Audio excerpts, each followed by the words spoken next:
to my party, we're just getting started. A life is a dream or a nightmare scarring. Hand me a drink cause I think I'm going all in. Get me a shrink who can catch me when I'm falling. Cover up my scars. I feel like I'm losing my Hadapi PSM Makassar, Marcelo Rospide siapkan strategi untuk curi poin. Please Lord give me a sign. Persik Kediri akan melakoni laga pekan ke-6 Liga 1 melawan PSM Makassar pada Kamis tanggal 3 Agustus. Berbekal 2 kali kekalahan di laga sebelumnya, skuad kebanggaan Persikmania itu tetap optimistis akan meraih poin. Tim Macan Putih asuhan coach Marcelo Rospide itu, saat ini telah berada di Makassar guna menjalani sesi official training.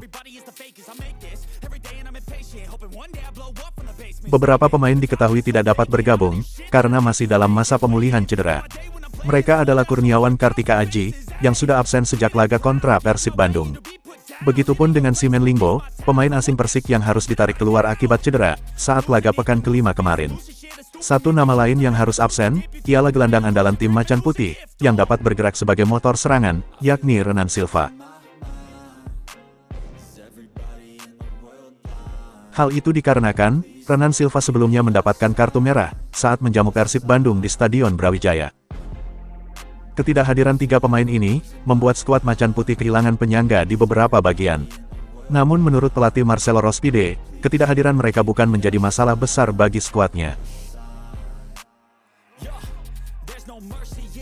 Tentu kami kehilangan beberapa lini, tapi kami sudah mempersiapkan penggantinya untuk besok. Ini bukan suatu masalah yang besar, karena saya yakin, siapapun yang turun akan siap bermain semaksimal mungkin, kata Marcelo Rospide. Kendati terlihat optimistis, Marcelo beserta tim berharap ketiganya bisa segera bergabung. Itu dikarenakan, tim yang lengkap dan solid, akan memperbesar potensi untuk meraih hasil maksimal. Marcelo pun menuturkan, pihaknya telah melakukan perjalanan jauh dari Kediri, menuju ke kandang PSM Makassar. Maka dari itu, ia dan tim akan berusaha mendapatkan hasil maksimal.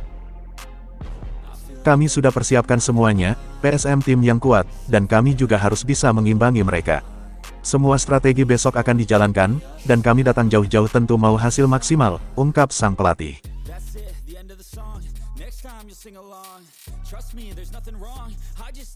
Kelantan FC kena prank, Youssef Ezejari gabung klub lainnya. Saga transfer ex penyerang asing Persik Kediri, yakni Youssef Ezejari, membuat geger publik Malaysia. Sang pemain dinyatakan melakukan prank terhadap tim Kelantan FC. Adapun pasalnya, Youssef Ezejari yang baru saja diumumkan sebagai rekrutan terbaru Kelantan FC, justru langsung mendapatkan klub baru. Perpindahan ini terjadi tak sampai sehari, setelah pengumuman pertama dilakukan. Pada mulanya, Kelantan FC resmi memperkenalkan Youssef Ezejari sebagai rekrutan terbarunya, yaitu Selasa tanggal 1 Agustus. Dia datang bersama 3 pemain asing lainnya, yang bergabung dengan The Red Warrior. Dalam pengumuman itu, Kelantan FC memang meresmikan 4 pemain impor baru. Selain Youssef Ezejari, ada pula nama-nama seperti Dennis Bascening, Ali Akbar Ahmadi, dan Ali Sesai mantan pemain Persebaya.